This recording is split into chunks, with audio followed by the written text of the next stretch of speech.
everybody in to our Curse of Strahd campaign, The Darkness That Surrounds Us.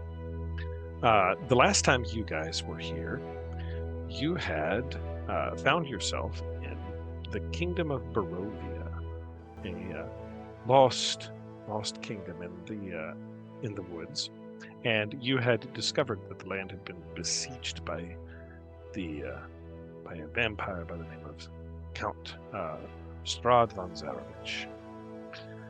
For apparently centuries, people here have been held prisoner and trapped in this land under the thumb of who they call the Devil Strahd.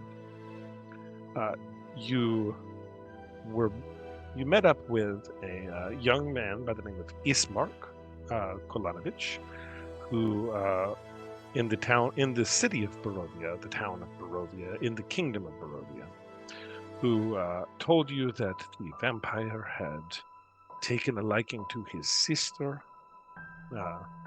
and that he wanted and needed help getting her out of town, and wanted to take her to the more stronghold city of Vallaki. Irina would not go with you unless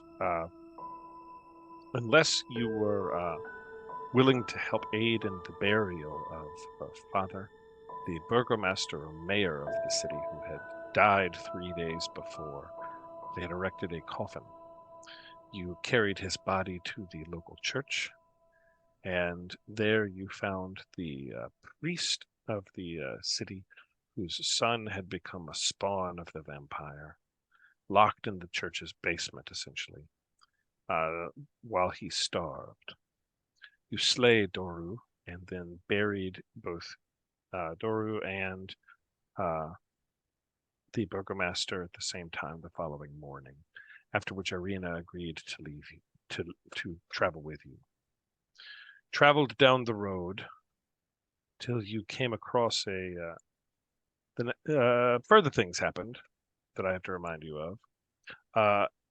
After the burial, you saw the same old woman pushing the cart that sold the dream pastries to you, and saw a child that had been whipped into the underneath side of the cart and locked in there.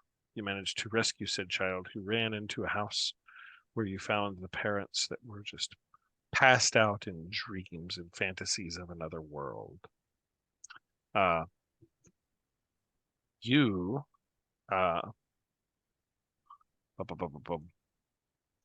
Bagmo were cursed and had terrible dreams the night of human bones being ground between massive gears into fine powder, is what you saw in your terrible dreams and lack of sleep.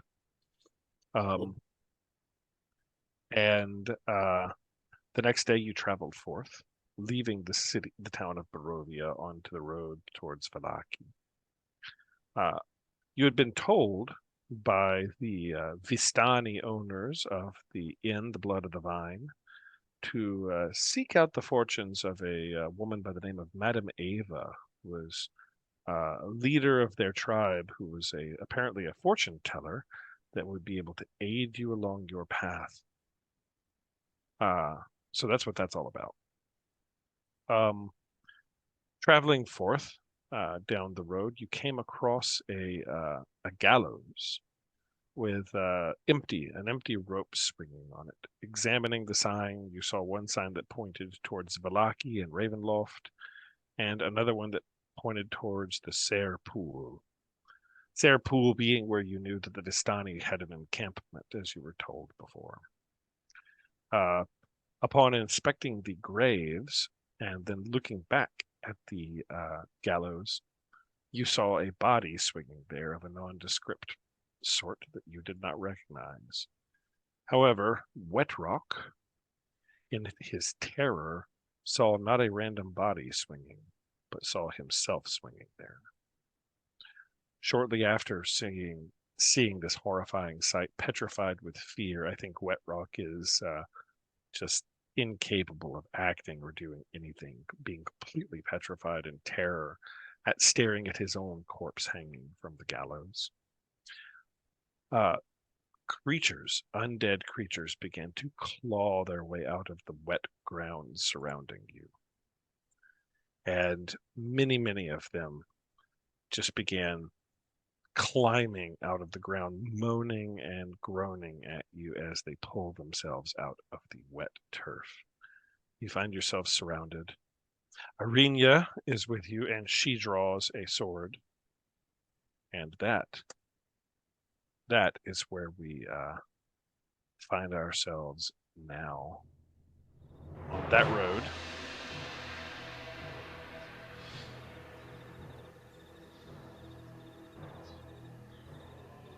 traveling down that road with these creatures surrounding you now. I will take you there in one moment.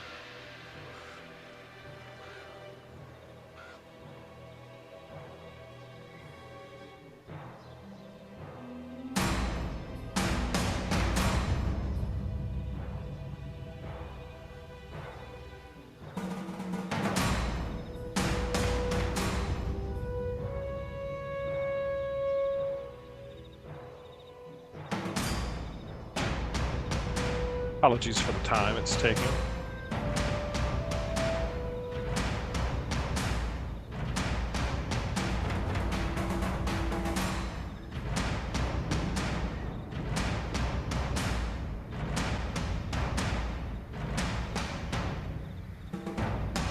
You find yourself on this road surrounded by all of these strange creatures pulling themselves up out of the muck and out of the sand.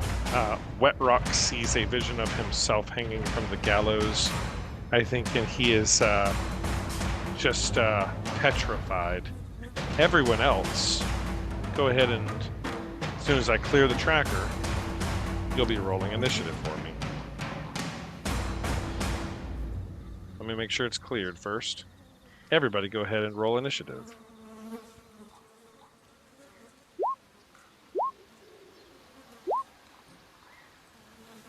We're seeing how fast you are. Why did they get his decoration like a dragon? How did it get like You're that? very fast.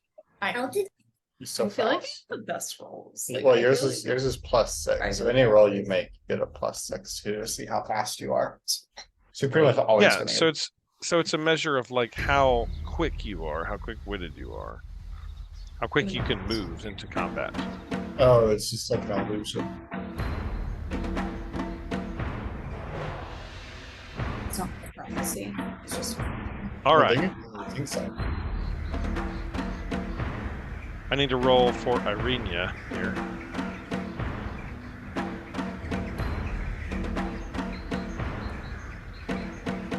Arinya draws a rapier out of her belt and prepares to defend herself. And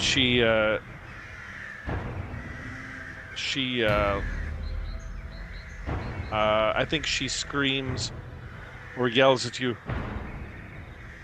They are the former guards of Castle Ravenloft, slaughtered dead by the devil himself thousands or hundreds of years ago. They will kill you without second thought. Defend yourselves. Nico, you are up first.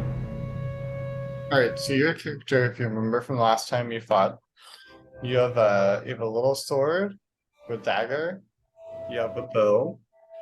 Your character, since you leveled up, is good at running up, and if you're by yourself, you can do like extra damage. So you might be able to run up and like just stab one zombie on the head and just kill it. But you do your most damage if you're not next to any of the other next to one of us. okay. You're also able to run up and stab it and then like move away if you want. Okay. And you also have a bow. Well, just based on your character, you should run up and like you should just this one's far enough away. And I am the fast runner, right? Yeah. So I could go stab one and then run away. Mhm. Okay. Do that. Nika's gonna run over here, Okay. and using his rapier. Okay.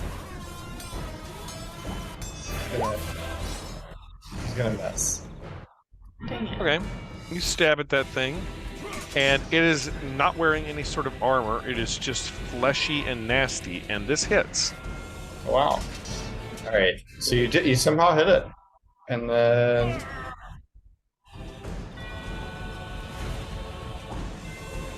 Okay. So you do 7 damage to it. she gets sneak attack. It's one of her feats. Yeah. Does she? What reason does she get sneak for?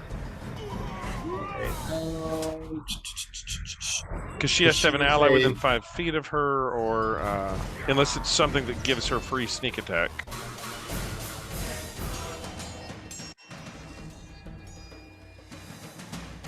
Hang on, maybe I misread it. Once per turn, you gain an extra 2d6 damage on one creature you hit with an attack that is a finesse or ranged weapon. If you had advantage on the attack roll, you don't need an advantage on the attack roll.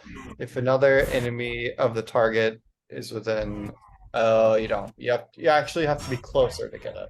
Oh. You have to be close to people. Yeah, so you need to either have advantage or be within. Done that one. Yeah, so if you're within 5, none of them are within 5 feet of one of your other allies right now, so it's not going to matter. Just attack whichever one you want. So you won't get sneak on that one either because they're not bunched up on you yet. But that's okay. So 7 damage. Okay. So roll me a quick d20.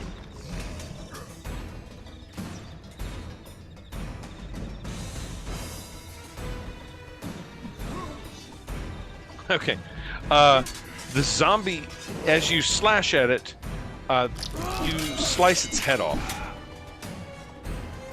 Nice. But the zombie keeps going, and the head falls down onto the ground, and starts like teething its way towards your feet on the ground. You have a dagger. Would I be able to pick up the head and pelt it at the zombie body? You can try to do anything. You also have a little dagger too. Should I? Okay, fine. I want to take my dagger, and do you think it'd be better to go after the head or the body? Probably the head. Yeah. Okay, dagger and stab in the head. Okay, make an attack roll. Now this is an offhand attack, so if you're using it, you use your rapier, and you're going to use your offhand to make a 4. Right. So you don't get to add your proficiency bonus to it. So that one's going to be beyond just like auto does it. Doesn't give you the option to use it offhand. It doesn't give you the option to do it. No, I mean, so you just have, it was a 4. Yeah, you don't get the plus. So that's a miss. Unfortunately, you try to stab at it, but you don't hit it. Well, that's too bad. What happens to me now? Do I get attacked by the zombie? Well, your character has a thing where after they attack someone, they move back without getting attacked. Okay. Is that a bonus? Is that a bonus action? Because the offhanded attack would be a bonus action. No. It's just fancy footwork. During your turn, if you make a melee attack against the creature, that creature can't make an opportunity attack against you for the rest of your turn. Oh, okay. Nice. So you can move away. Like, run over there. And then it's around it, so that you special attack.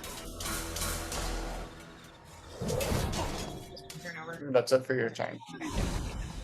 Okay. Okay. I'm just going to pee. I'll be right back. Continue on. Irenia is up. This zombie has lost his head, we're going to say. Headless zombie. Irenia sort of backs up against you all, and what's she going to do?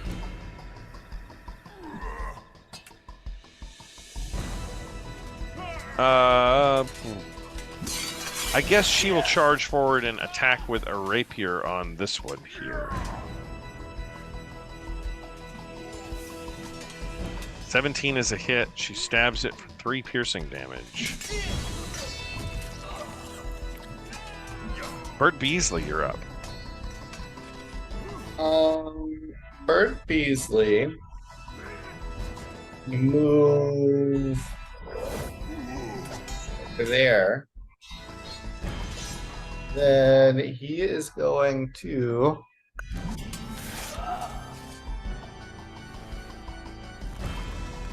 use his channel divinity to turn the undead. Each undead creature within 30 feet must take a wisdom 12 saving throw.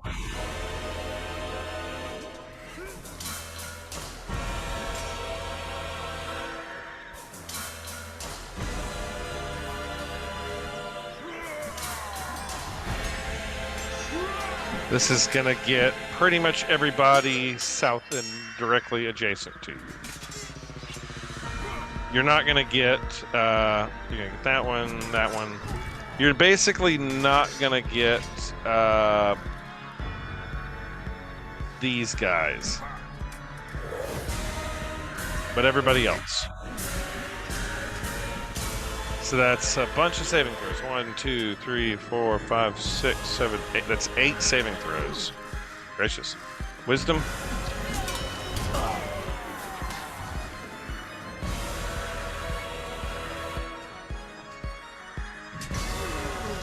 Looks like 1 passes. They all must. For its action, it can only use a dash action to try to run away. This one, the 17 saves. That is 1, 2, 3, the 4th one. So 1, 2, 3. This one saves. Okay, it's their turn. They don't have a very fast speed. So they're all going to move away from you.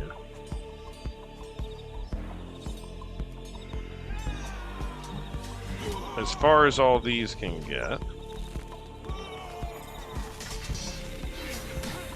They start moving away.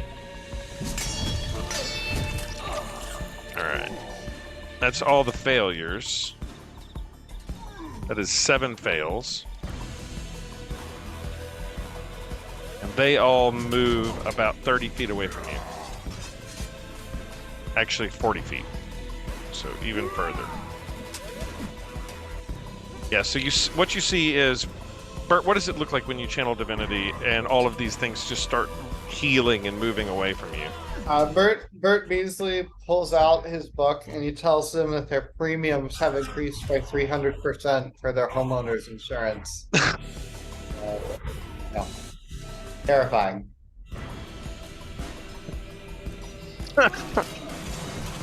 A bright light emanates from Bert Beasley as he screams, "Your premiums are going up," and it blasts out from him as all of the zombies like turn their eyes away and begin trying desperately to move away from the glowing insurance salesman. One of the zombies, however, is not turned, and it lurches towards you. And it's gonna try to get you. Tries to bite you. A 9 misses. But it claws at you twice. And 2 critical fails. Nice. Oh man, that's no good at all. The remainder of the non-turned ones, they're going to... They're going to amble closer. 5, 10, 15, 20. 5, 10, 15, 20. 5, 10. Yeah, I think they're just gonna start trying to surround you. Bogamo.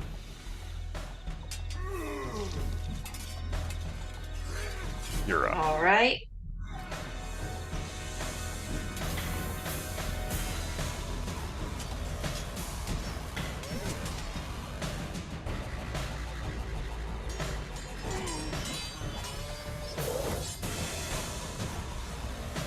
I just scared like Let's half cast of a Word of Radiance.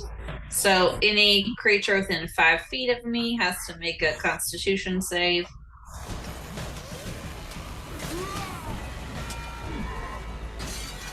Okay, so you got 2 of them. 1 pass, 1 fail. All right.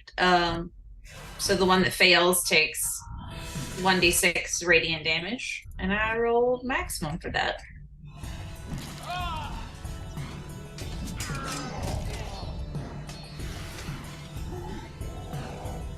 Okay. So the failed one takes 6 damage? No, yeah, the fail one. Okay. How long does the turn effect last for? The turn Is it a effect minute? lasts for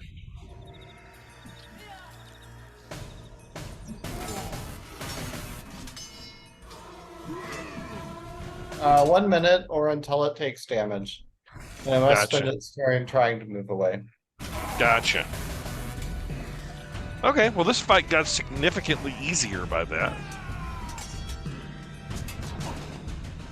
Urgoth, you're up. Okay.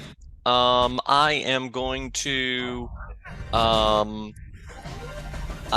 guess move to, one of these guys that's down here, and then, poke him with my Wickle.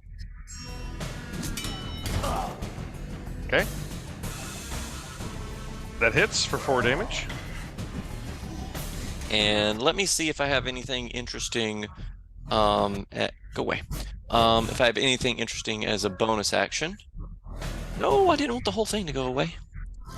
Hold on. D&D Beyond's being goofy. Okay.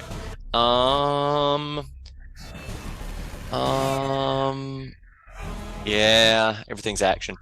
So yeah, no, I think that's good for the moment. Okay. Nico, you're back up. Okay. So you're over here. Your character gets bonuses to attack if you're like your character's small and you hide behind people and then stab them. Okay. So one of these 2 zombies is hurt. Oh, well, you Probably fuck just run one of over them. there. Yeah. I guess. Do we know which one is hurt? Yeah. The headless one is the one that I have marked. Because Amy did 6 damage to one. You turn, yeah. The one Amy did damage to is this one right in front of her. The headless one is turned. Right. He and his head are turned away from you. She's gonna run over there and you pull out got your little rapier and stab him. All right. You miss. Damn it. Yeah, that's a miss. You can offhand attack if you want to use your bonus a action to dagger. do that. Yeah, let's try that. Try it. That one hit. That hits. Did it work? Did he kill Yep. him? No, it hits though. Roll the damage. So click the word dagger or in the Roll20 chat will roll it. Okay, so the way this works is it's 4 damage. You don't get the +3 because it's an offhanded attack. You Yeah, also it's- don't. You also. I don't know how to make D&D not auto roll it.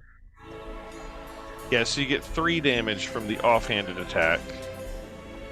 I don't know if you get sneak attack on a offhand attack. It doesn't say you don't.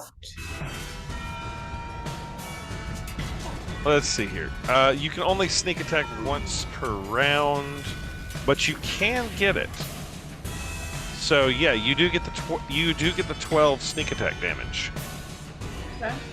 Oh, you totally Okay. took a zombie. Sweet. Like for It's real, not- for good. He's not. I'm confused about how you can kill a zombie because aren't they supposed to be like the undead?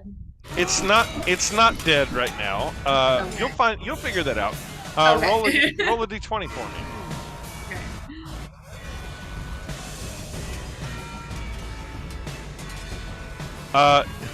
You sever one of its legs off with your dagger as you slash at it. A leg falls off, and it kind of falls down onto the ground at your feet, or is kind of like hopping towards you as its leg is missing. So we're going to mark him with something to indicate he's legless now. Arena's up. And Arena, she just sort of screams and stabs at that guy. 10 is a hit. And she does 7 damage to him.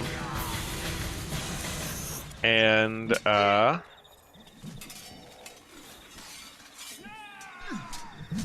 she does 7 damage, and what happens to him? This decapitates him. So he is missing a head as she pokes his rapier in stabs him in the neck with the rapier, and its head falls off. Bert Beasley, you're up. Bert Beasley is just gonna come over here, and he will attack with his longsword. Okay. That's a crit.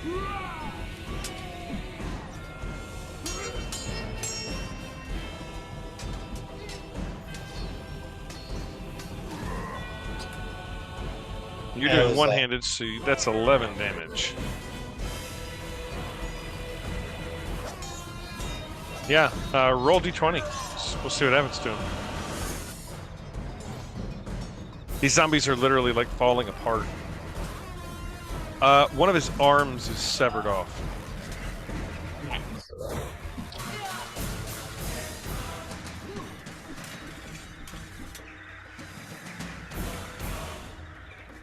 I need something to mark arms. Does it matter if I roll the critical hit damage? It auto-rolled the crit damage for you, I think. No, it normally does. D8 plus. It did not. Go ahead and roll the extra D8. Strange. Cool. Not a great roll, but we can average. We can, if you guys want to, use alternate crit rules, which is one die is max damage and the second die is a roll. Just be aware that if you do that, the bad guys get the same thing. How else would you play it? I have no idea. Yeah. Just like anything that's a benefit for y'all is also a benefit for them. Zombies are up. And the turned ones, well, they're still turned and haven't taken damage, so they are roaming the countryside, I guess. As they are, like, just fleeing you.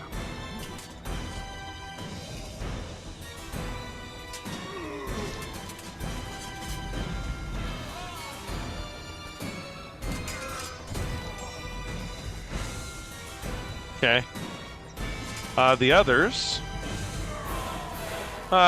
have sort of surrounded you now. Bogmo, one of them that is missing its... What's it missing? He's missing his leg. The one missing a leg bites at you. 21 to hit does 2 damage. And then he claws at you twice. 17 does 4 damage. So 6 damage total, Bogmo. This Just one that's 2. missing... 17 doesn't hit me. 17 doesn't hit you? Sure doesn't. Got my shield, got my good armor on. Okay. This armless one is going after Bert Beasley. He tries to bite you. 7 is a miss. With his one arm attached to him, he claws at you, and with his one arm on the ground, it claws at you. Does 2 damage to you as the severed arm is crawling across the ground and claws at your leg.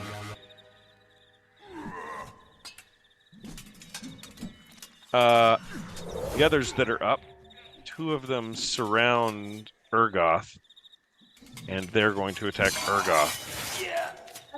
Okay, One of them I'm gonna bites go for to 4 bed now. damage. Urgoth, does a 13 hit you? It does not. Okay. 21 for 7 damage. So 4 damage and 7 damage. Okay. And hang on, we're not done. Okay. And then the other 2 miss. Okay, so that was 11 total? Yes. 11 total. The last one... The last one comes up and claws at probably Bert Beasley.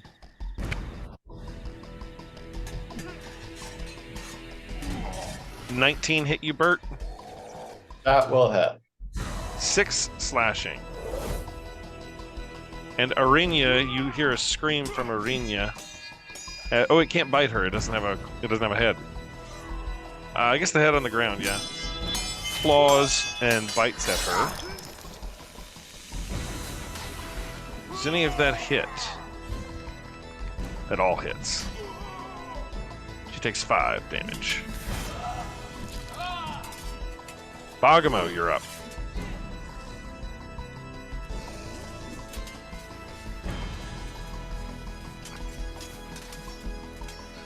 Oh, what bad rolling. Word of Radiance again.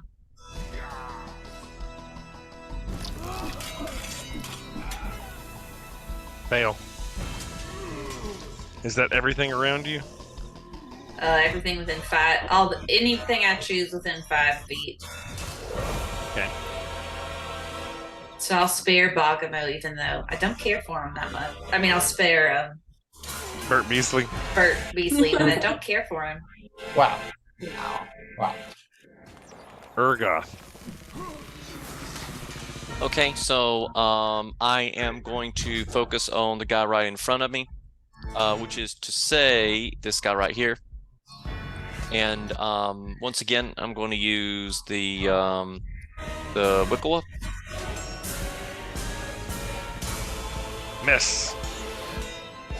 Bonus action. Snap. No bonus actions. Nico. There's one that's missing a leg. You could try to pull it from the head. One missing an arm, one missing a leg, one missing a head. I'll do the headless one, and I'll go The after. headless, yeah, the headless one's down here. Yep. Okay, I'll go after their body or head. There's a head lying on the ground, nipping at I- Go after heels. the head lying on the I'll ground. go after the head because I don't want it to bite me. Okay, roll attack roll. Hits.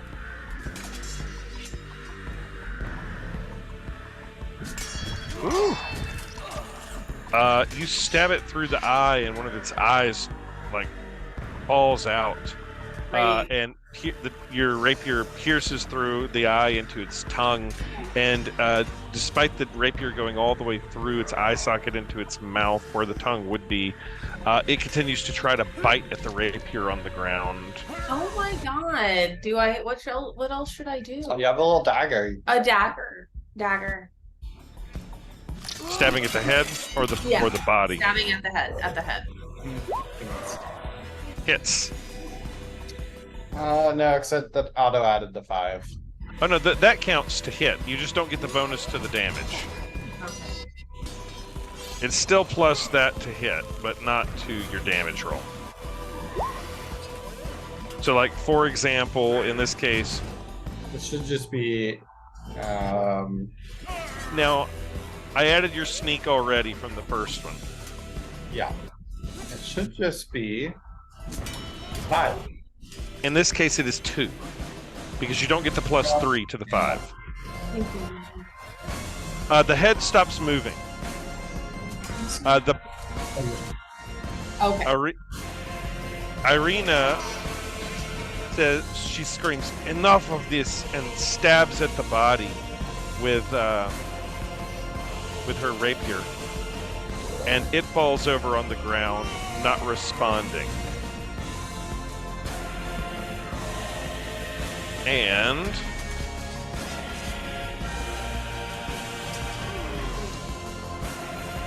And as it does so, it's going to roll a Constitution save. What's the total damage there? It is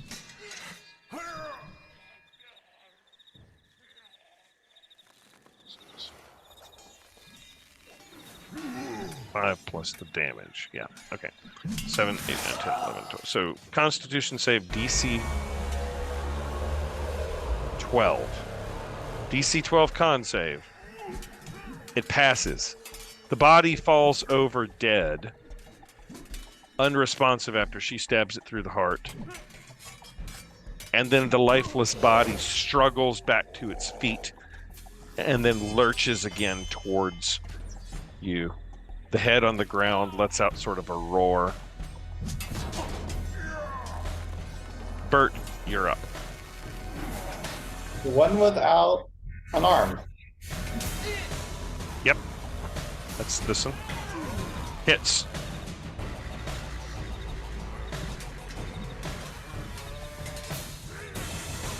Seven slashing. Roll a d20. And I'm going to use a spell slot. Okay. To do a divine smite. Do an extra 2d8. Okay. What kind of damage is that? It's radiant. Oh, that was a terrible roll. Couldn't have been worse. They let out a scream. He's already taken radiant damage this round. As your smite nails him. Roll that d20. The head falls off of this one, already missing its arm. So now there is a head on the ground and an arm on the ground, and there's a body with one arm swinging towards you.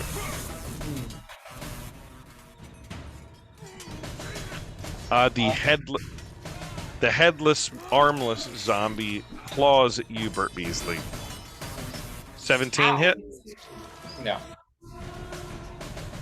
I don't know. You should ask Jeff that. How can a zombie without arms claw at Bert Beasley? It has one arm. Oh. You've lopped off one of its arms. Okay. So it's like a one-armed torso and legs. Wow. That sounds horrifying. That just clawed at you. It would keep Alex up. Yeah, poor Alex.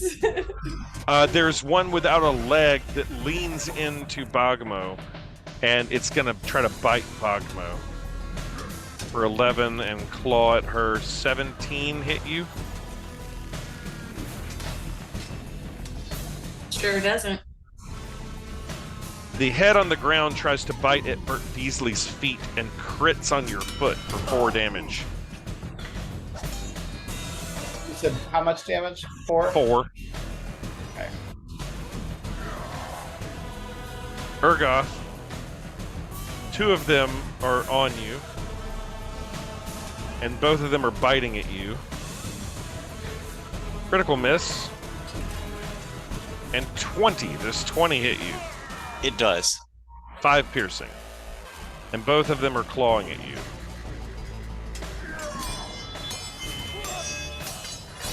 That's 4 misses on the claws. Hooray! Arena has the headless one on her. The head has stopped moving and is dead. But the arms are flailing and claw at Arena. 18 and 9, so she's hit. Actually, I think it claws at Nico. 18 to hit you, Nico. Oh, no. 2 damage to Nico. Bogmo, you're up.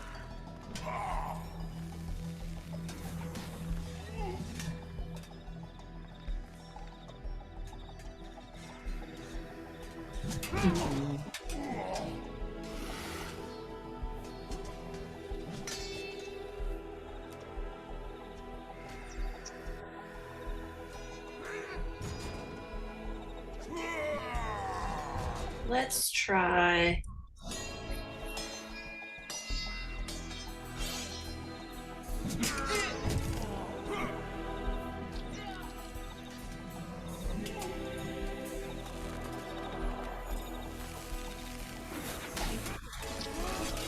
This one. Ooh, which one are you going after? What's the healthiest looking zombie? I mean, probably one of the ones that's hitting Urgoth. I'll do that. How about this one right here? Okay.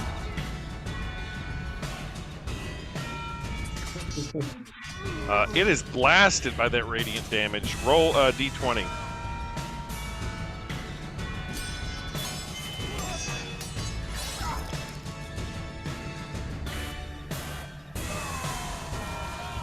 You blast its head off.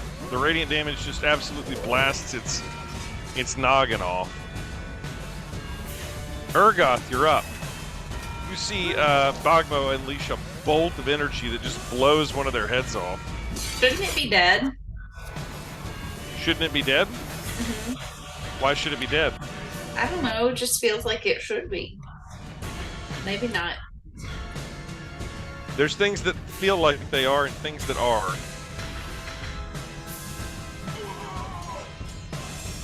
It's okay. not dead. Okay, so I'm gonna cast Scorching Ray. Okay. And I'm not. That is a go ahead. miss. It's a miss in any event. Yep, a 6 is a miss. Okay. So I'm not exactly clear how this works, by the way, because it says I create 3 rays of fire and hurl them. Oh yeah. It's 3 attack rolls on Scorching Ray, so you do it 3 times. Okay, that's what I was sort of curious about. Yeah, 3 separate attack rolls. So You can go at the same thing, 3 things, 2 things, however you want to target. Okay, them. so there's number 2. That one hits. Which one is that going to? And then I'm going to go ahead and do the third one too. If The that's one that okay. just got beheaded. We'll say yes. Okay, that does 6 damage to it. And that one is a miss. So one of your rays hits for 6. Okay.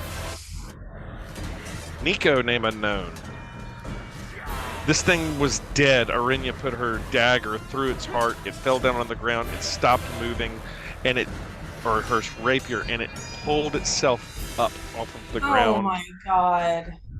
Its headless body with 2 claws just slashed at you. You're up. What do you do? Oh. What can I do? Well, I legitimately don't know. I mean, you can keep stabbing at it, although that seems to not have the greatest of effects. But Well, should I run away? Should I just They're like zombie-ish trolls. Wait, what? You're having effect. You're having effect. Trust me. What should I do? Let me put it this way. Hey, I'll this just is try not. to stab it. This is not a cheese monster that you can't kill. Okay, just FYI, you can kill him. Okay.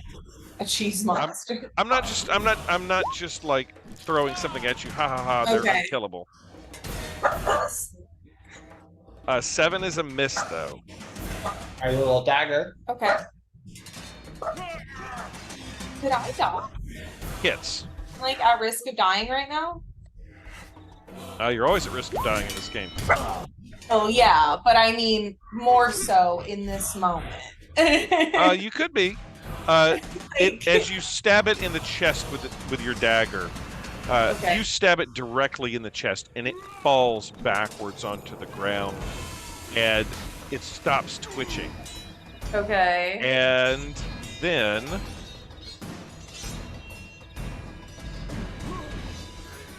then you notice after it stops twitching for just a minute, it begins to move again.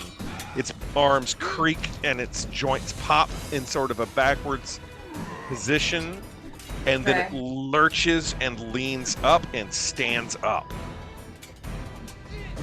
Then you're probably better off just moving away. Okay. Arinya Yeah, is because up. I'm supposed to be a fast runner. Can't I just Yeah, like go you somewhere can. else? You can just move away. Well, is that gonna protect me? I mean, is he just gonna Your character is like better if you're trying to hide behind people, and then like Arinya- when the zombies are distracted, you like run up and you like Okay. stab. Arinya screams, "Enough!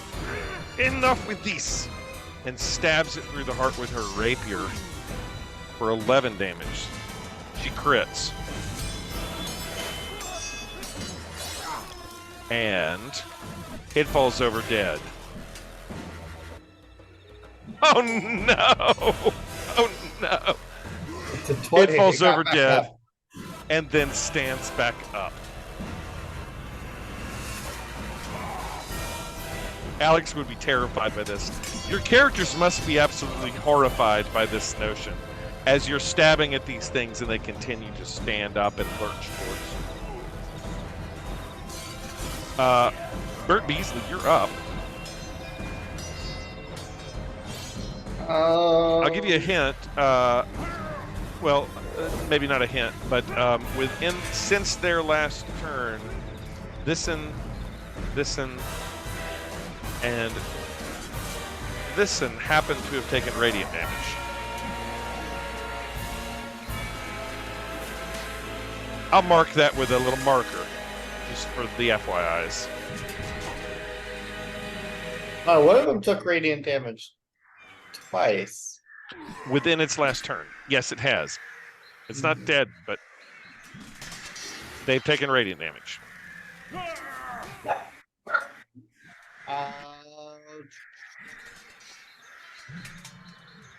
Could I pull out my torch and attempt to light one on fire? Sure. Sure. Make me an attack roll. Which one are you going after? Let's go with this one that's missing most of its limbs. All right. Why don't you just add, like, hit it like a club? So, improvised weapon, d20 plus your strength. To hit. 5 plus what's your strength? 4. So 9 hits. Okay, we'll call it a 1d4 bludgeoning plus strength. 1d4 plus strength. 3 plus your strength is 4. Yeah. So 7. And add 1d. Why don't we say 1d4 fire damage? Okay. You smack this thing as hard as you can with your club, your flaming torch, and the sparks fly off of it as you smack it, and its rotting flesh doesn't necessarily ignite, but it burns and sears. And as you do so, you lop another one of its arms off, and it falls over entirely dead and doesn't get back up, doesn't move at all. We did it. As it doesn't wiggle. Any movement or bonus actions? No. The zomboids are up. And the legless one goes after Bagamo with a bite attack and 2 claws. I assume all those miss, Bagamo. 13. They all miss. Okay. But it's been its turn, so we're going to remove that little marker there. 2 of them onto Bert Beasley. Bite, claw. 20, I assume, hits for 5 slashing. Okay. Bite, claw does 18 and 20. Hit Those will Bert. both do it. So that's 8 more.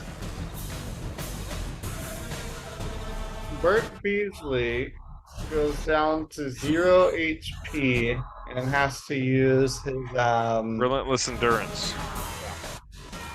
So Bert like stammers down to a knee and then stands back up, and then one of them goes after not Nico, but Urgoth. This one is missing a head, so it can't bite at you, Urgoth. It's only going to claw at you. Does a 19 hit you, Urgoth? It does. 5 slashing. Arena's the only one around this headless torso with flailing arms, and it's going to claw at her.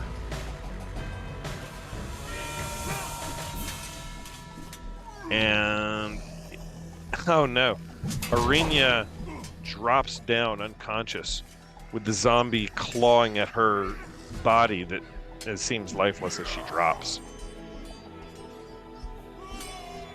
Bergamo, you're up. So this one with the X is dead, correct? Dead, dead, dead. I will delete him off the screen.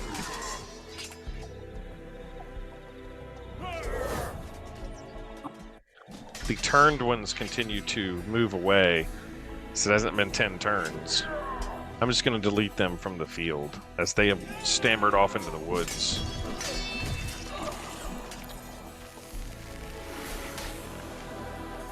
Try this again.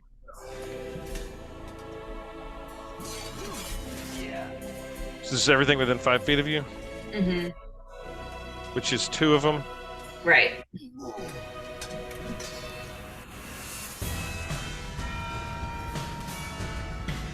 Fail and fail. So each of them take 4, and they're 4 radiant damage. So we're gonna mark some radiant damage for these guys this turn.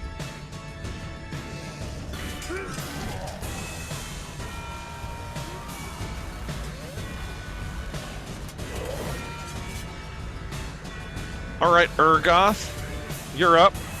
I'm going to do another round of Scorching Ray. So let's do number 1. Okay, that's a hit. Which one are you going after? I'll say this one. Okay. And then I'll do number 2. Same one or different one? Different one. I'll do this one. Okay. And then I will do number 3. Okay, hits. And I'll do the one at the top. Okay. Nico, you're up.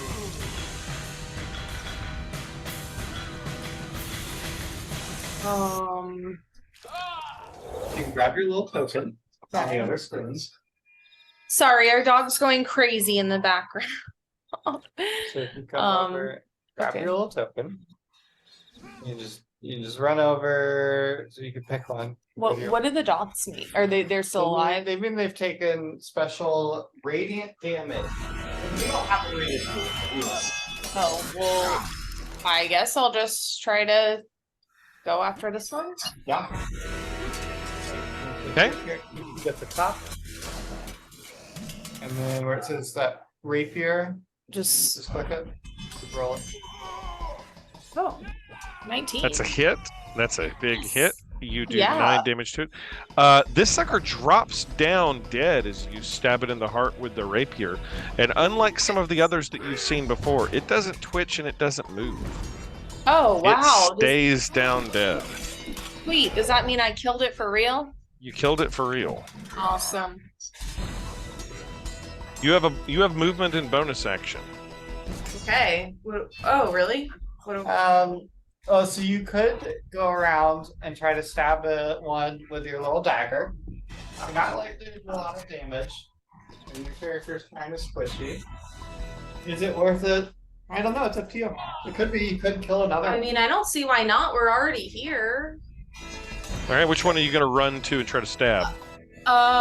This one I right guess here. that That's one. Yeah. this one that's tearing up the woman that just died. Yeah. Okay. Roll me the attack, the dagger. All right.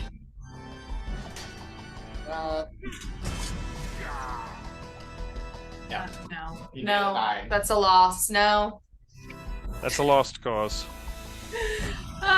Well, did I just make it mad? Is it gonna come after me? You stabbed at it and it's not. It turns away from the woman that's down from Arena that's down on the ground, who just dropped unconscious, like it was going to tear her flesh apart. Okay. So you aggroed it. Here's what's going to happen now. I'm going to roll this here with this sucker at the table so you guys can't see it. This is Arena's first death save. That is definitely a number. Bert Beasley. Bert Beasley is, as his action, is going to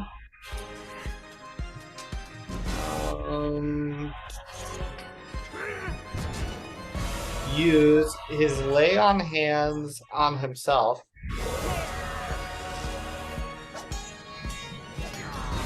For 7. Okay. And so let's make it 10.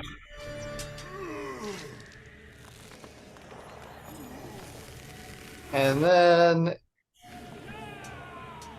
that's it. That's all I can do. All right. Zombo's turn. This one is in good shape. It's going to bite and claw at Bagamo. 14, Nope. 16, Nope. 22, Yes. 3 slashing. This one's going to claw at Bert Beasley. Bite and claw you. 10,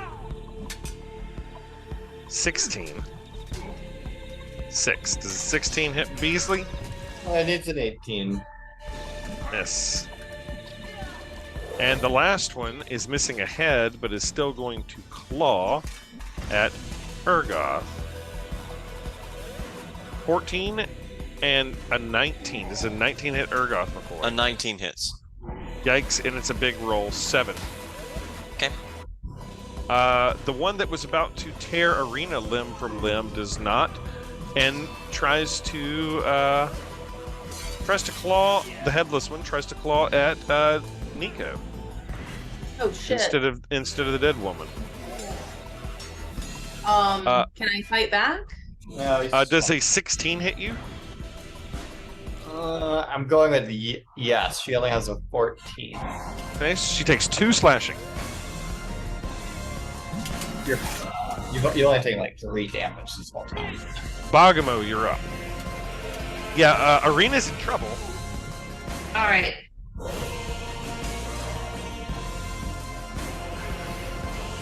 I'm gonna come over here. I assume that one I was next to gets an opportunity attack against me. Yeah, I'll try to slash at you. 16? No. All right.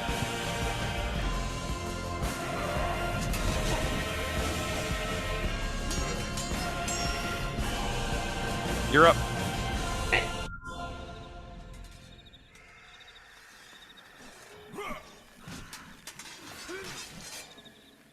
Good old cure wounds. All right. Arena, her eyes flutter open as she looks up and she says, thank you. Oh, thank you. Urgoth, you're up. The one below you is missing a head and has multiple slashes and injuries to its body. The one to your immediate 3 o'clock is injured but slightly. The one to your 1 o'clock is injured less. And remove that marker. Okay. I am going to use Burning Hands on the one below me. Okay.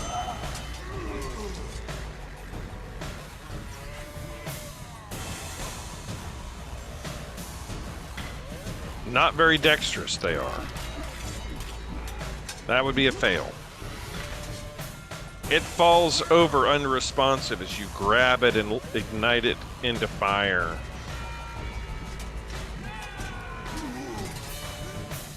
However, after it falls over dead, its immediately lifeless, headless body begins twitching and begins that sort of abnormal contorting as it like spider climbs itself back up. Imagine like all the limbs like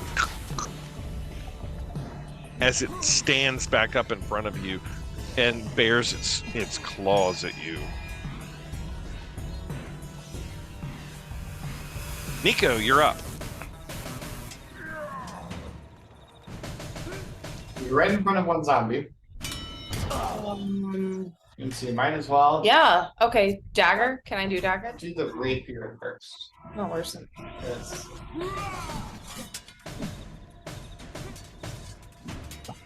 Oh. That's a hit. Yeah.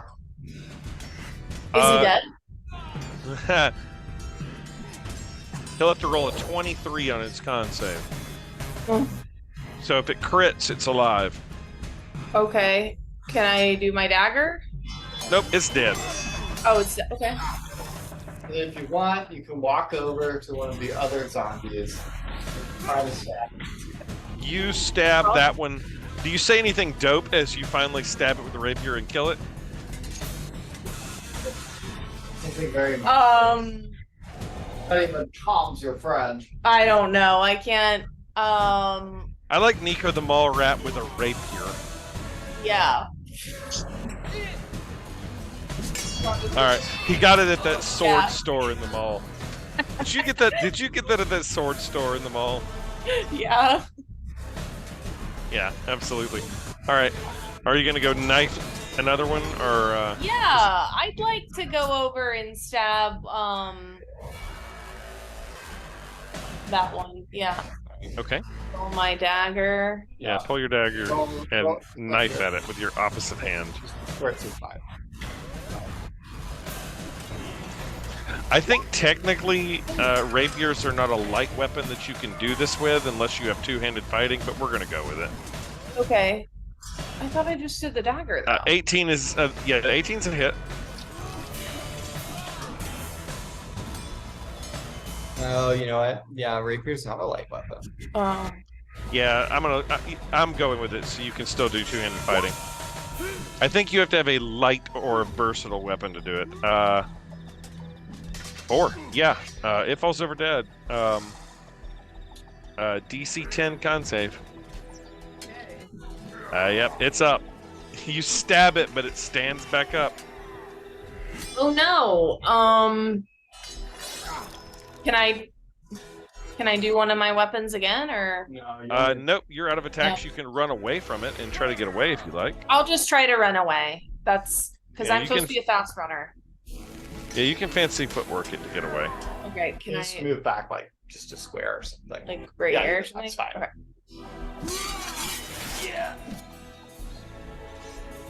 Okay.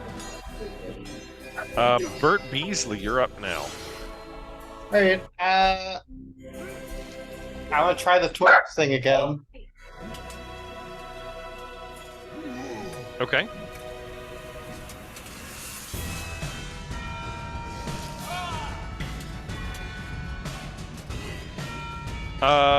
Yeah, that's a hit. Which one are you smacking? The one right here. Right in front. Alright.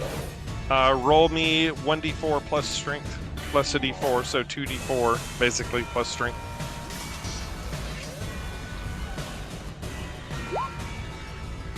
So 6.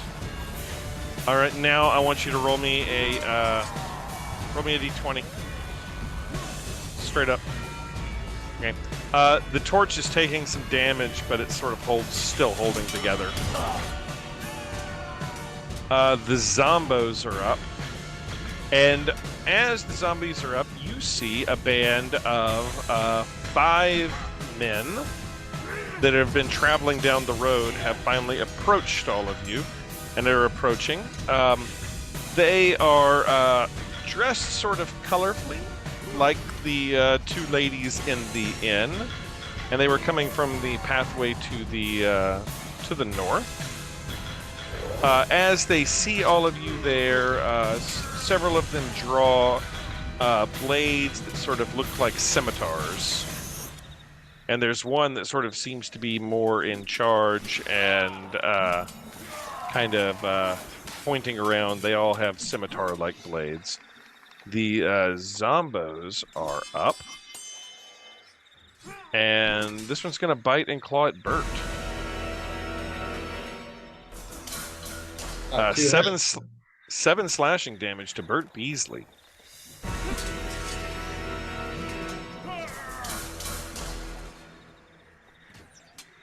And then we've got 2 that are going after Urgoth. 14 hit you, Urgoth? It does not. 22 does, 4 slashing. And that's it, 4 slashing. After all that. That sends me into death saves territory. All right. Urgoth passes out cold unconscious.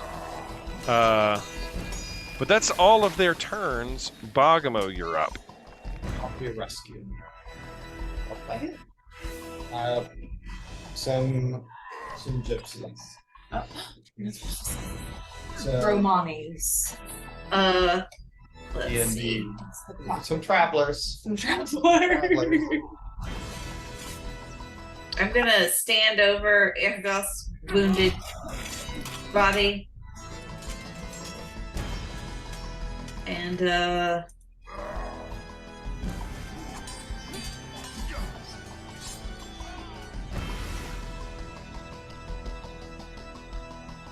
And oh crap. Well, at least it's some radiant damage. okay. All three of them. 2 pass. One miserable point of damage on one zombie. Are you But kidding me? here's the good news. It actually kills that one. Urgoth, you're up. 1 miserable point of damage is all it took, since it was radiant.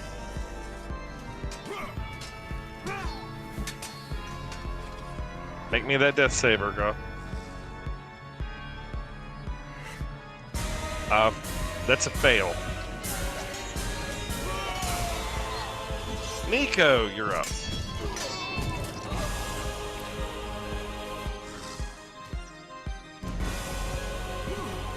Move your character around to the side, Like over here. wherever you want. And then go and click right here. I'm going to. I don't particularly like the word rapier. It's too close to another word. Is it this one? Your pokey sword. Yeah. Oh! That's a crit. Oh wow. You did a ton of damage. I did a lot of damage. Yeah, I don't... yeah, you're gonna get sneak for this too, so... Oh. Did I... Did it not, Did it not work? It said 25. Yeah, That's the hit. Oh. So roll the damage. Roll the. Is it Okay. damage? Only an auto does it, but. You can set it to auto do it or not. It's sort of your choice. Okay. It did not roll the... Yes, it did.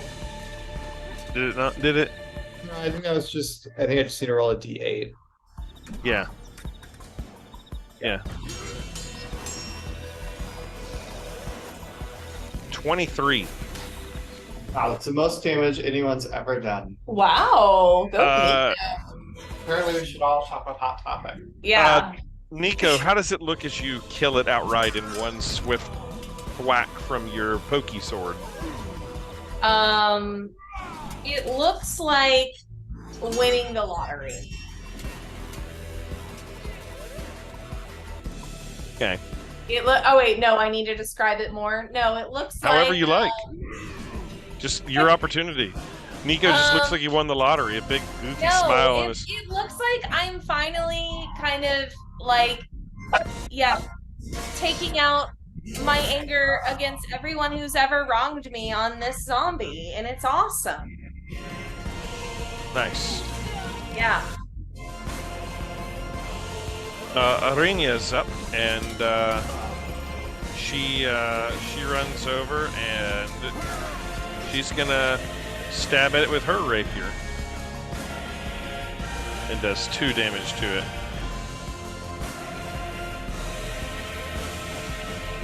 Zombies are up. 1 left. It's going after Bert, I think. Bite. Claw. 19, Bert. Does that hit you? It does.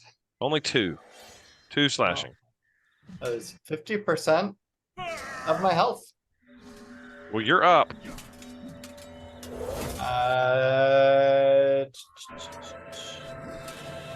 He's just gonna swing, you know? Just Are you swinging with the the longsword? long. Yeah. The long sword. Okay. That's hits. That is a good bit of damage. Roll at d20.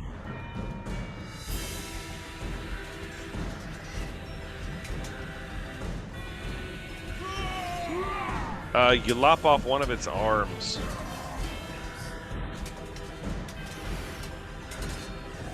And that's it for my turn. Bogamo. Ergoth, I'm here for you, bro.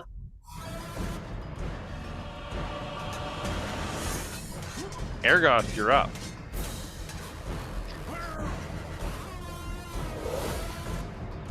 All right. So that puts me up to. Does that put me up to 6? 7. 7. Actual. Okay.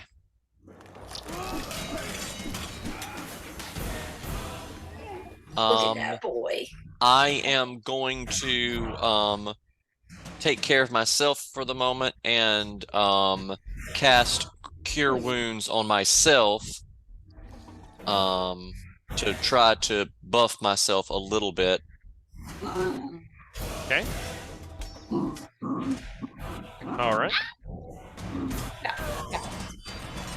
It is these guys' turn finally, and several of them finally make it to you all, run up, and you hear them speak in a language you don't understand. They all charge up and draw scimitars. And then they all go at the zombie.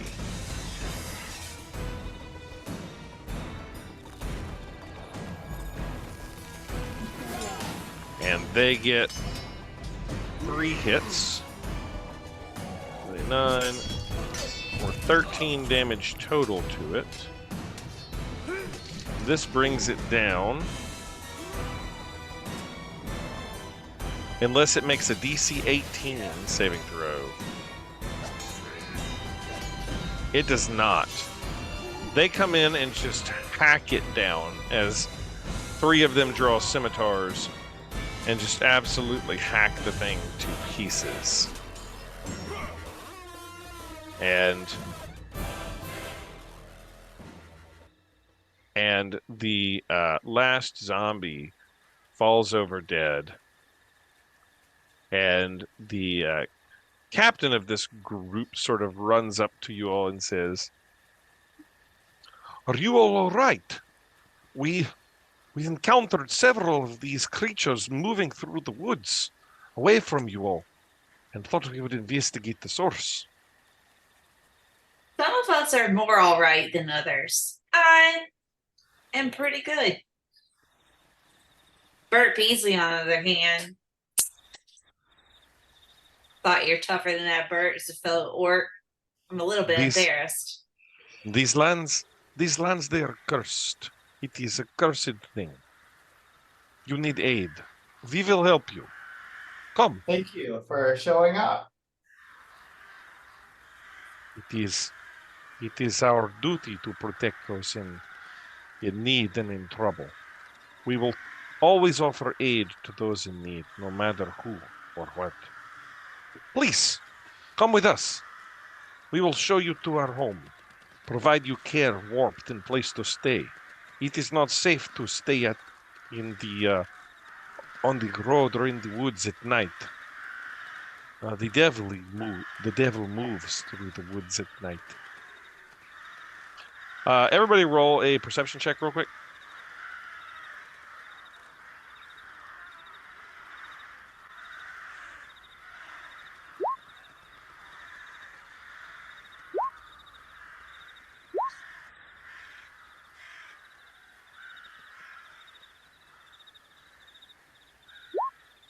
Okay, nobody catches this. He turns and says, "It is dangerous to stay out in the woods at night. It is not safe.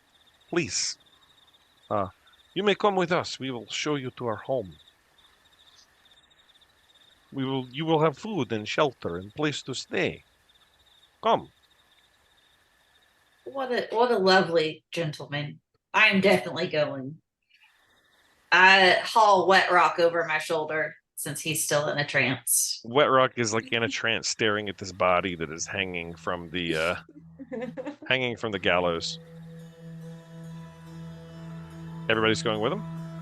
Yeah. Yep. It sounds like the greatest idea Bert Beasley's ever heard. Yeah. I'm not opposed. You travel down the road for some ways, not very far,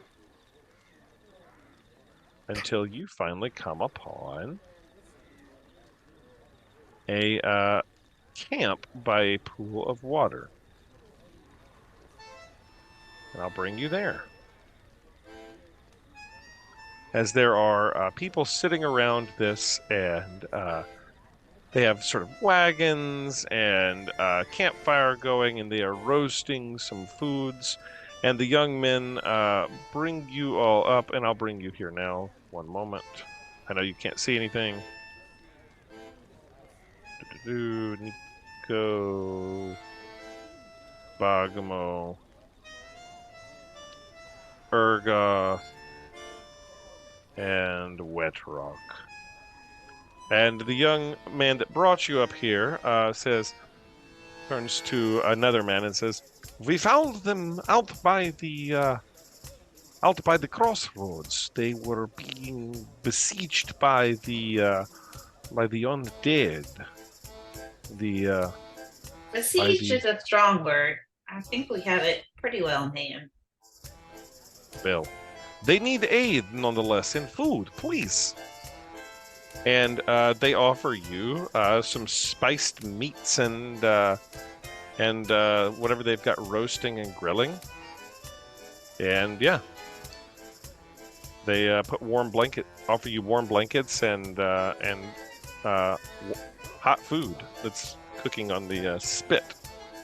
Well, isn't this the best thing to happen to Bagabo in the last few days? The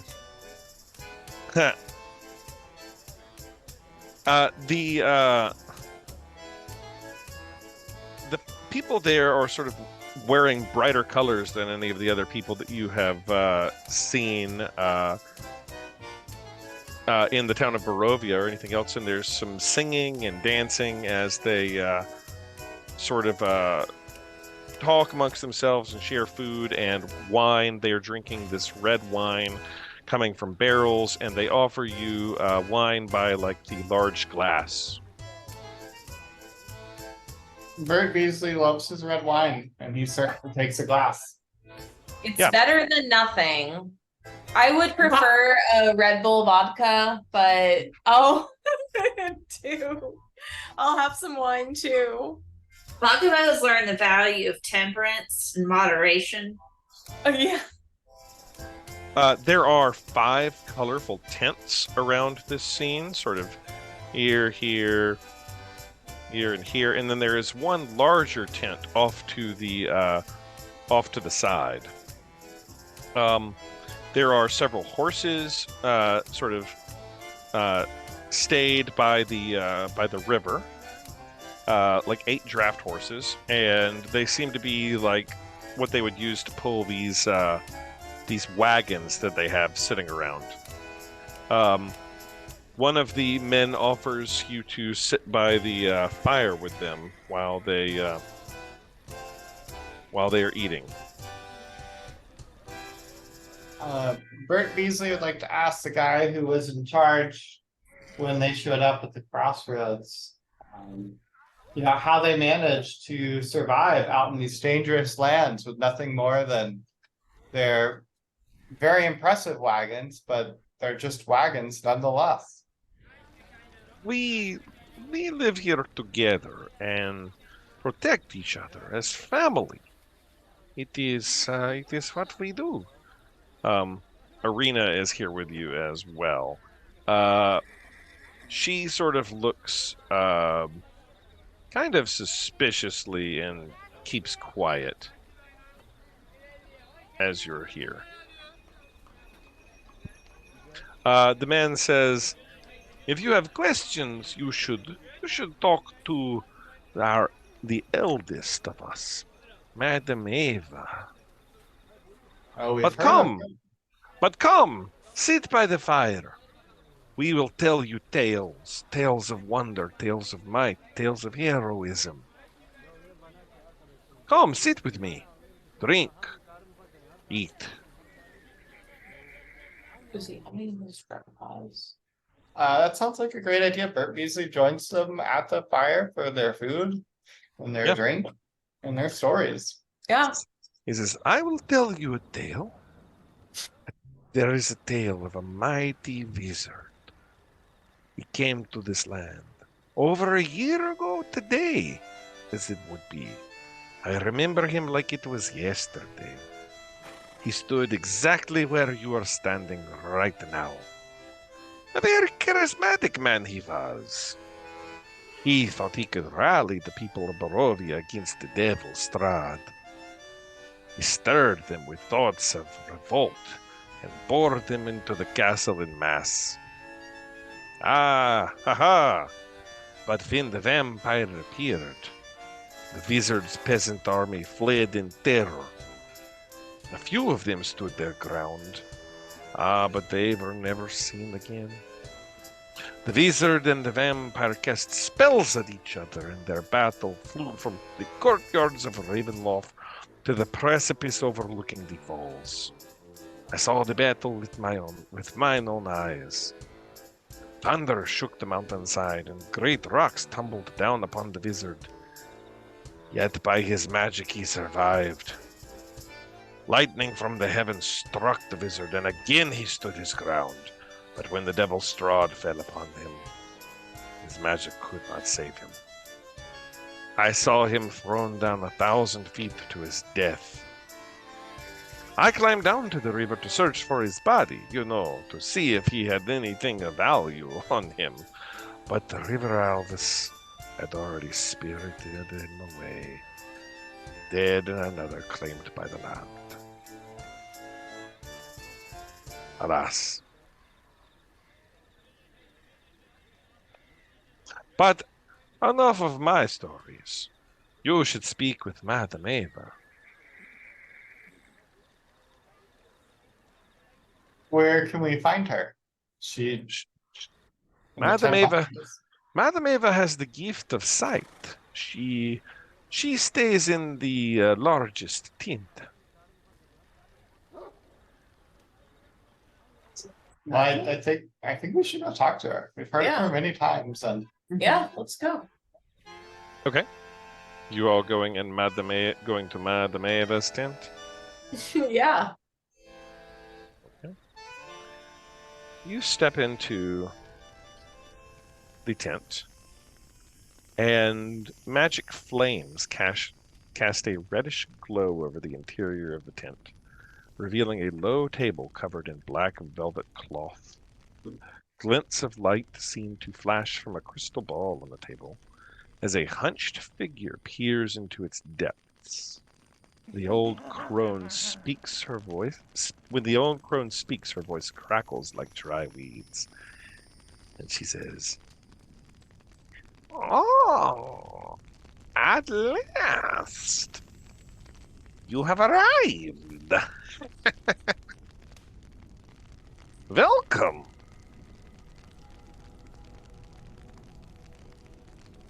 Do you wish to know your fates?" it seems like you've been expecting us.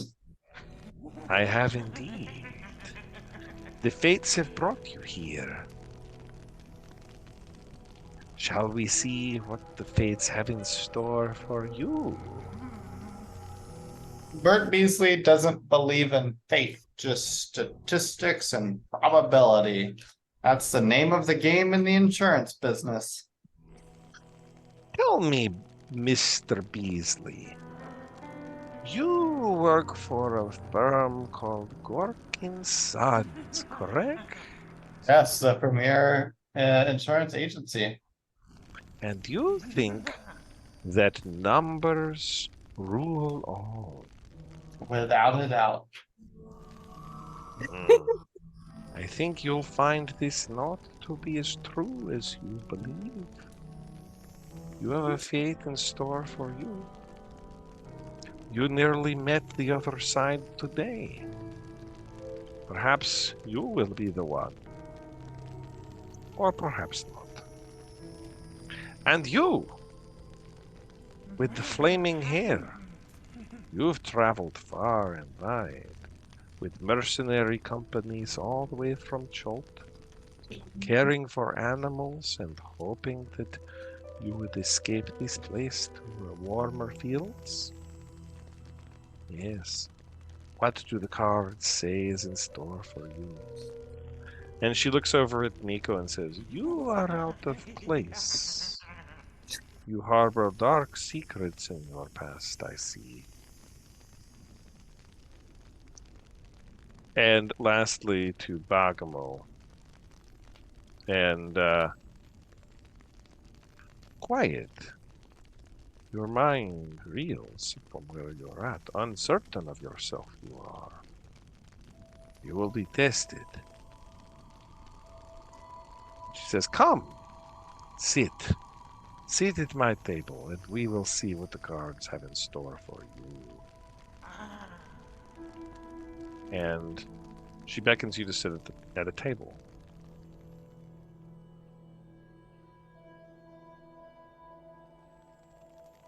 And Mama, I was just saying. as she beckons you all to sit down at the table before her, her hands work deftly. She removes 14 cards from the top of the deck and sets them aside. And I will, if you look at my Zoom window, I will do this for you now.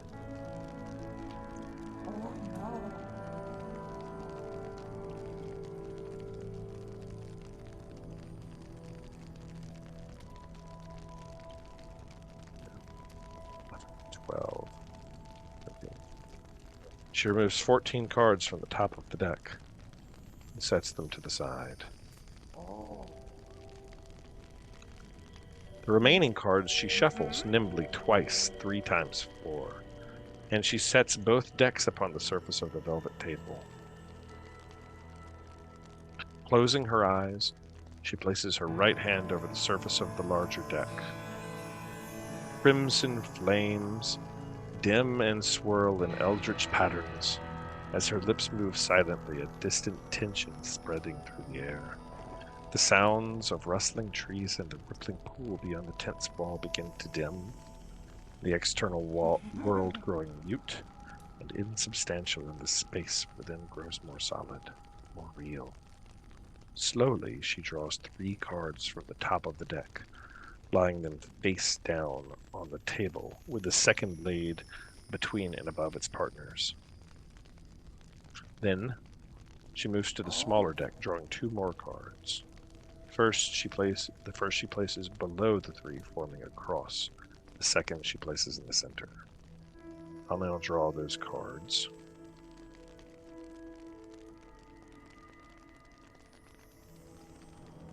And she places them like so on your table, face down.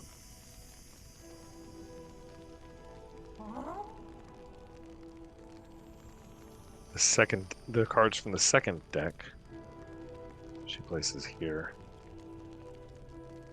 and here in a cross-like shape. I don't know how everybody's feeling. The light from the candles sway like silhouettes leaning in towards the cards like anxious watchers in the air. The tent is perfectly still. No light intrudes through the seams in the tent's walls, and no voice rings out in the silence. Shadows and mist swirl at the boundaries of the tent, where the darkest of the deepest night dwells, but here the center light reigns. She moves her wrinkled hand toward the leftmost card first, and closes her eyes and tilts her head as if listening to an unspoken word. The arcane lights swirl and their colors change to a deep piercing blue. She says, "This card tales of history, knowledge of the ancient, will help you better understand your enemy. And she flips the card over. And I will draw that one for you.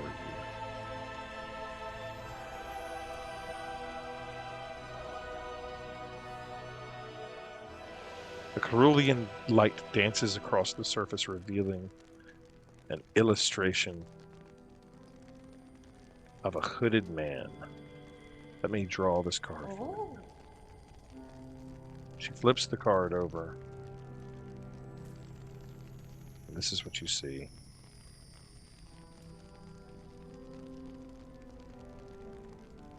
A hooded man bearing a sword and a coin purse. And she says, "The master of coins, the rogue."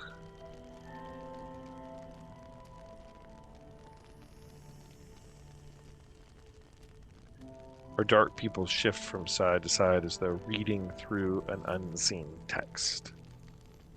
I see a nest of ravens. There you will find the prize.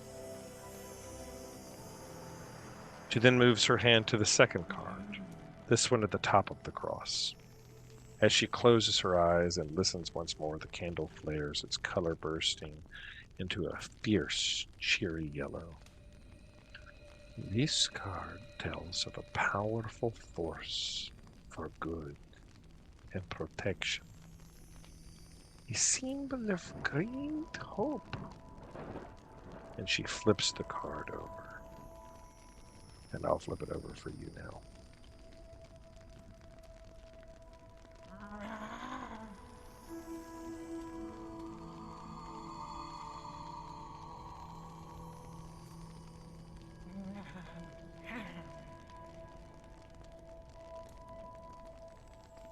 This time, the light reveals a new illustration. A dour older man in holy vestments, wearing a mitre and bearing a thurible that's burning. And she says, "The eighth of glyphs, the bishop." Her eyes stare deep into the shadows that lurk in the corners of the tent. And she says, "What you seek lies in a pile of treasure beyond a set of amber doors."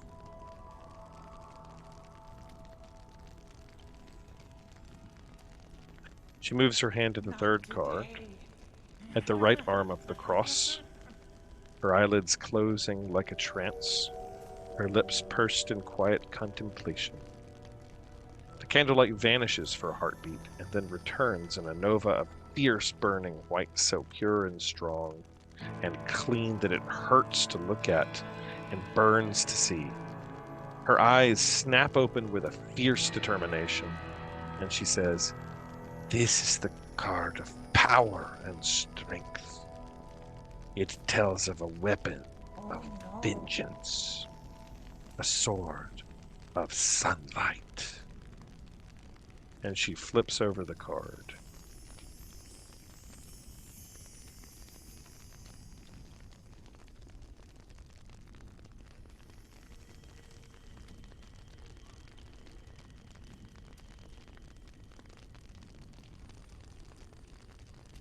The light reveals a third illustration.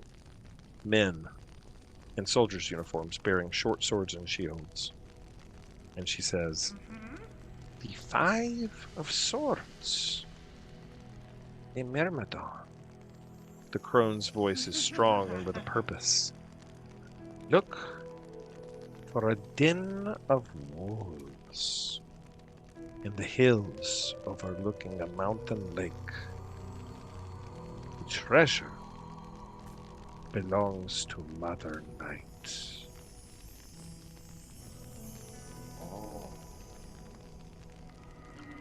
She moves to the fourth card at the bottom of the cross, and listens once more, tracing small circles across its back as she hums a contemplative note. Magic flames leap and dance upon their wicks, now casting swirling violet embers into the air as the walls of the tent gleam with the shimmer of twilight. This card sheds light onto one who will help you greatly in the battle against darkness. And she flips the card.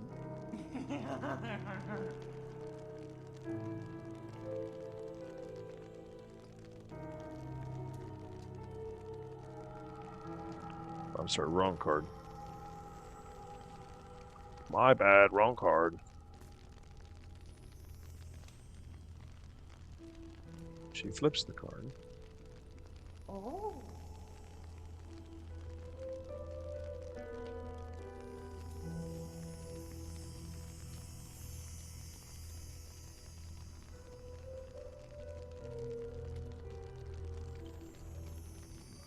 This time the illustration is revealed of a skull set into a glass jar upon 4 legs. And this one is actually, I have put it in the wrong place here on the chart. It's supposed to go here. And this is here. And she says, the artifact. Look for an entertaining man. And she closes her eyes. An entertaining man with a monkey. This man is more than he seems. And finally, she moves her hand to the 5th card and nearly recoils, her brow furrowing until wrinkles split her forehead like a trench. Behind her, shadows encircle the candlelight until the light is very nearly swallowed by the creeping dark. And when next she speaks, her rasping voice is scarcely above a whisper. She says, your enemy is a creature of darkness whose powers are beyond mortality. This card will lead you to him. Her hand trembles above the card, silent for a moment, and then deft, ancient fingers reveal its opposite side. In the darkness, the 5th and final illustration is only barely visible through the smoke and unnatural murk. And I will turn that card for you now.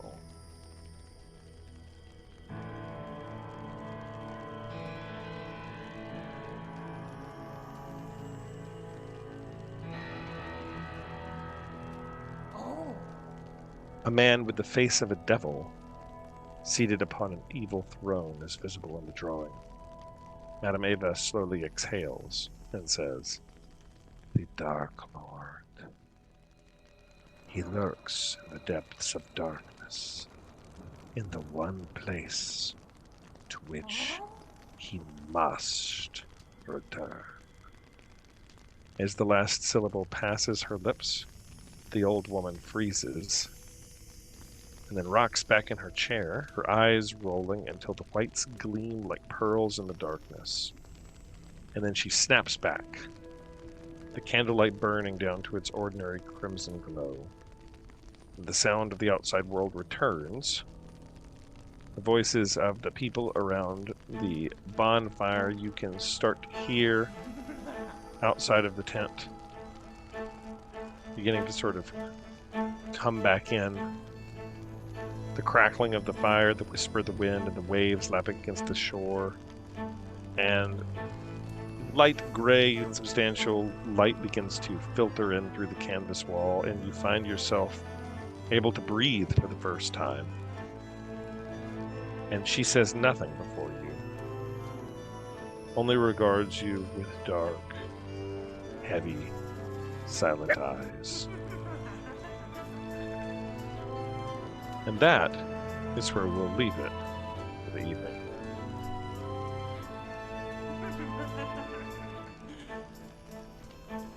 Well, great job on your fortune teller Yeah, act. That was really good. very believable. You had just the right cadence, you know, and volume. Good. Well, I'm glad that you all enjoyed. I hope that the table scene here with the candles and everything sets it right. And these are your cards that I have drawn for you.